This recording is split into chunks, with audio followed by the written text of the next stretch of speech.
iki cyumweru muri bungabunga ubuzima. Mu gihe irushanwa ry'igikombe cy'Afurika cy'ibihugu riheruka gusozwa, turareba byihariye ku buzima n'imibereho myiza by'abakinnyi. Ikindi, ese imitekerereze y'abakinnyi yabigira ingaruka ku musaruro wabo mu mikino? Mu gusoza turaza kureba impamvu kwagaza ingurube bishobora kuba ingenzi kubikoze. Izi nkuru hamwe n'izindi ni muri kiganiro Bungabunga Ubuzima cya none.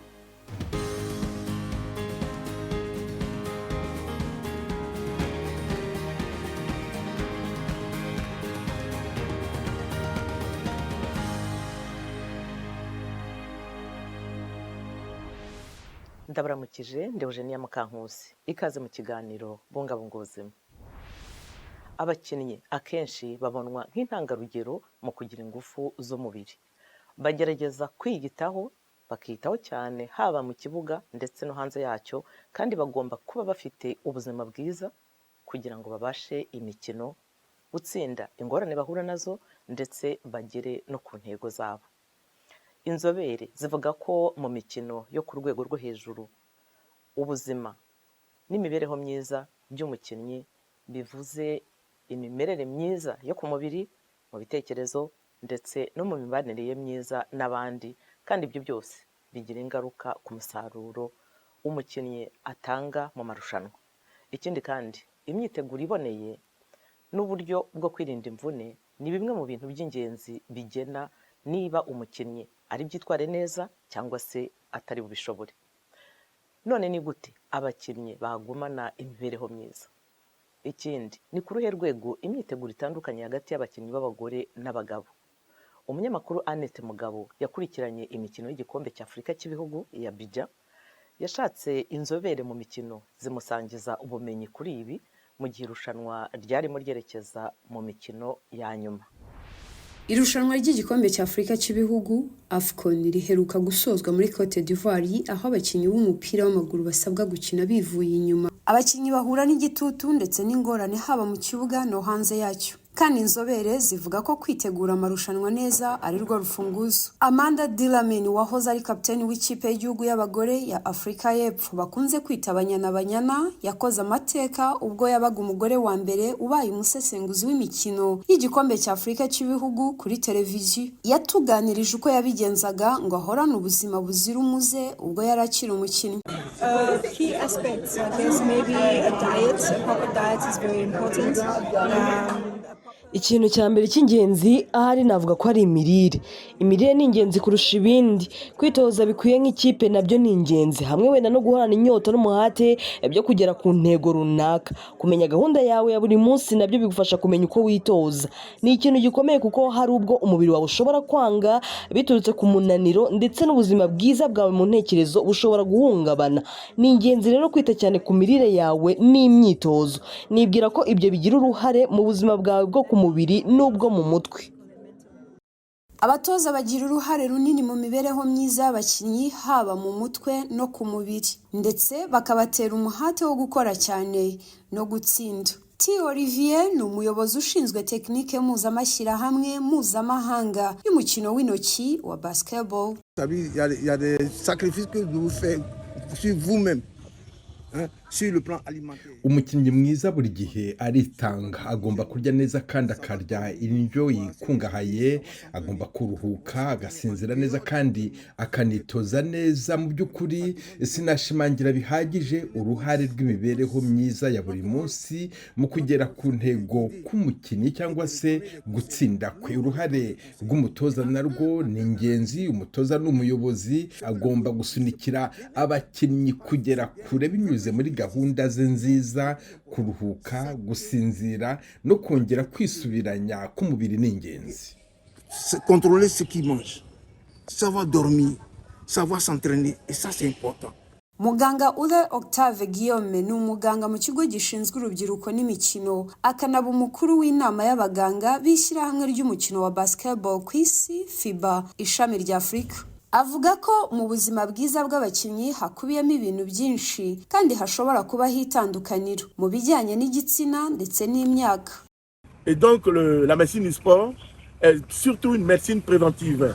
iterambere ry'ubuvuzi bwa siporo n'ubuhanga mu bya siyansi byarafashije cyane mu kwirinda imvune. Ibikoresho byiza bya siporo, urugero nk'inkweto nziza, bizakomeza gufasha mu kwirinda zimwe mu mvune. Uburyo bw'imyitozo nabwo bufasha mu kurwanya imvune. Umuntu ntiyatoza abana n'abakuru mu buryo bumwe. Ni ingenzi ku bakinnyi gufata indyo iboneye. Itsinda ry'abashinzwe ubuvuzi barimo abaganga, abagorozi b'ingingo, abahanga mu ibonezamirire, abahanga mu mitekerereze ya muntu, abo bose bafite uruhare runini mu gukumira imvune. Imvune zishobora kubaho ku mubiri cyangwa yewe no mu ntekerezo. Imiterere y'umubiri w'umugabo itandukanye n'iy'umugore. Aha turavuga ku ireme ry'imikaya n'imiterere yayo. Abagabo n'abagore bajya mu mikino imwe ariko imitoreze yabo ishobora kuba itandukanye cyane. C'est-à-dire que c'est le même sport qu'ils pratiquent. Inzobere zivuga ko mu gihe intego aba ari uko umukinnyi atanga umusaruro ku rwego rwo hejuru rushoboka, gukumira imvune no gushyira imbere ubuzima n'imibereho myiza y'abakinnyi muri rusange nabyo ari ingenzi.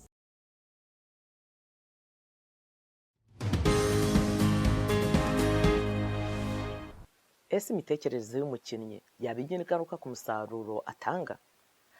Iki kibazo twakibajije James Wood, wahoze akinira ikipe y'igihugu ya Malawi, akaba n'umufatanyabikorwa n'umuyobozi w'ikigo mpuzamahanga Rainbow Sports Global gikora ibijyanye na siporo. Ibi ni byadusubije. So you can think of the mind and body like friends on the soccer field. You need the mind and the body to interact. Ku ruhande rwo gukumira, twiga imyitozo nk'uko izina ribivuga yo gukumira imvune nk'ibyo abakinnyi bagomba kwitondera igihe bari mu myitozo no mu kibuga nyirizina. Ku bijyanye n'ifunguro, harimo n'ibinyobwa banywa, ibinyobwa tubaha. Ikindi, hari indwara ziba zifatiye ku miterere y'ikirere, indwara runaka ziba muri ako karere. Nka hano, aka karere kabamo ibyago by'indwara ya yellow fever, rero biba bisaba kuyikingiza. Haba kandi na malariya, tuyikumira tubaha buri cyumweru imiti yo kuyirinda.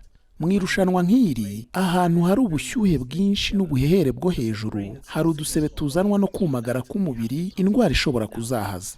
Ibyo tubikumira duha abakinnyi ibinyobwa mu mukino bitari amazi gusa, ahubwo n'ibindi bisukika. Twirinda imvune kandi dukoresha ibikoresho byabugenewe bikingira umubiri. Tugerageza guhitamo ibikoresho byiza bijyanye n'imiterere y'ikirere. Dukora kandi n'ibijyanye n'inyunganiramirire mu rwego rwo kongera ubudahangarwa bw'umubiri ngo ubashe gukumira ibintu nk'ibyo, ariko kandi hari n'imiti igenewe kubikumira.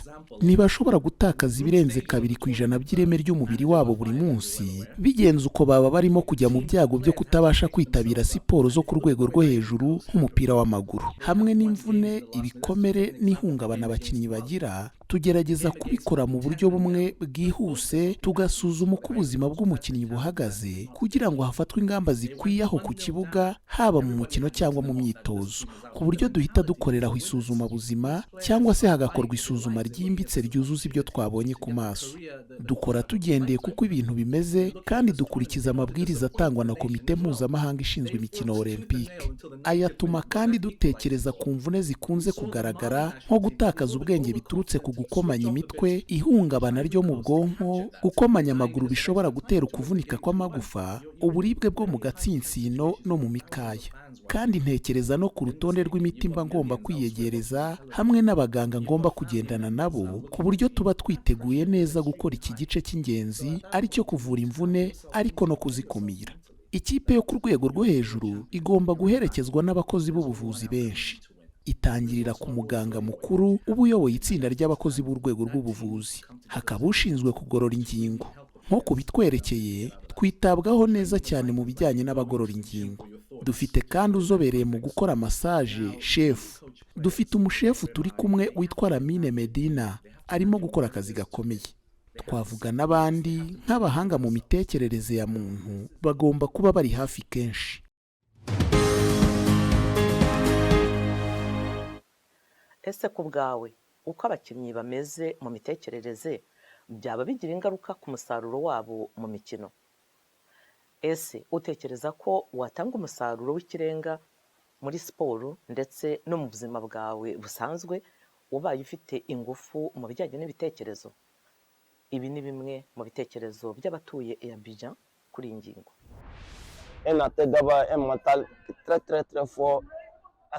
Umukinnyi agomba kugera mu mutwe hakomeye, intekerezo zidadiye. Urugero, niba mfite irushanwa ngomba kuba nabanje kwitegura mu mutwe no mu ntekerezo. Uti kubera iki? Ndibwira ubwanjye bijyanye n'igihe imyiteguro ifata. Reka tuvuge nk'imyaka 4 ku mikino Olympique na Paralympique. Nkavuga nti nzemera gutakaza buri kimwe mu gihe cy'amasegonda make gusa. Oya, aho rero nkiyubaka ubwanjye mu ntekerezo.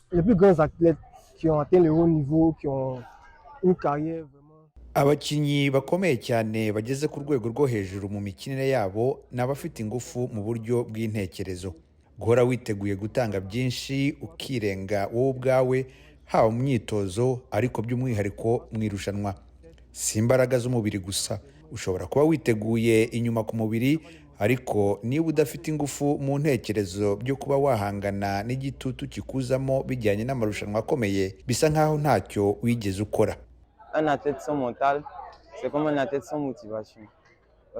Umukinnyi udafite mu mutwe hakomeye ni nk'umukinnyi udafite umwete. Ukora ku kijyanye n'intekerezo zawe kandi ubikora gahoro gahoro mu myitozo. Uko ugenda witabira amarushanwa ugenda wubaka intekerezo zidadiye. Rero nizera ko intekerezo ari ikintu cy'ingenzi muri siporo, nizo zigena umusaruro w'abakinnyi. Iyo mbonye ibendera rya Kote Divuwari ndatekereza ngo ngomba kugira icyo nkora nkagera n'icyo ntahana. Mu ntekerezo iyo umukinnyi adakomeye bigira ingaruka ku musaruro. Jewe intekerezo zanjye nzubakira imuhira, bivuze ngo nireba kenshi mu ndorerwamo, nkishyiramo akanyabugabo, nibwira nti nabishobora, nakora ibirenze. Biba bimeze nkaho ndimo kurwana nanjye ubwanjye, mbese biba bimeze nkaho ndimo guhangana nanjye ubwanjye ngo mbashe kurenga imbibi nsinde umuntu mbona mu ndorerwamo, uburyo bwo gushaka kurenga uwo nsanzwe ndi we. Yego, intekerezo zimfasha kurenga uwo nsanzwe ndi we, kuko nagiye ngira ibihe byiza n'ibibi muri siporo, ariko na n'ubu ndacyahari kandi bitangiye kubyara umusaruro ku bushake bw'Imana. Le mental est une chose de très importante que je dois beaucoup travailler dessus. Kuri njye intekerezo ni ikintu cy'ingenzi cyane mba ngomba gukora kenshi. Numva nduhutse cyane iyo nkoze imyiteguro yo mu mutwe mbere yo kugira igikorwa icyo ari cyo cyose nkora. Urugero, mu mukino nk'umupira w'amaguru hari amakipe iyo batsinzwe igitego bahita bacika intege. Hagiye habaho ibintu nk'ibyo. Uba ugomba kwiremamo ingufu z'imitekerereze yo kongera ugahatana, nk'uko abavandimwe bacu bari mu ikipe y'igihugu ya Kote Divuwari babikoze ejo bundi hashize. Wabonaga ko bafite umurava mwinshi wo kugaruka bagahatana bakishyura. Ni nk'ibyo. Iyo uri umukinnyi wo ku rwego rwo hejuru uba ugomba kugira ingufu mu ntekerezo, kandi ibyo bigomba kuboneka no mu mitoreze. Mu bijyanye na siporo tuba tugomba kubitegura. Ese wari uzi ko kwagaza ingurube bishobora kukugirira akamaro? Ibyo bitangazwa n'ikigo cyo mu Buyapani cyororerwamo ubwoko bw'utugurube dutoya. Ihera ijisho. Iki ni ikigo cyo mu Buyapani kibamo ubwoko bw'ingurube ntoya zikunda abantu no gukina n'abantu. Ni twiza cyane, ni dutoya. Ndumva najyana kamwe imuhira. Iki kigo gihaba gisura amahirwe yo gukinisha utwo tugurube duto.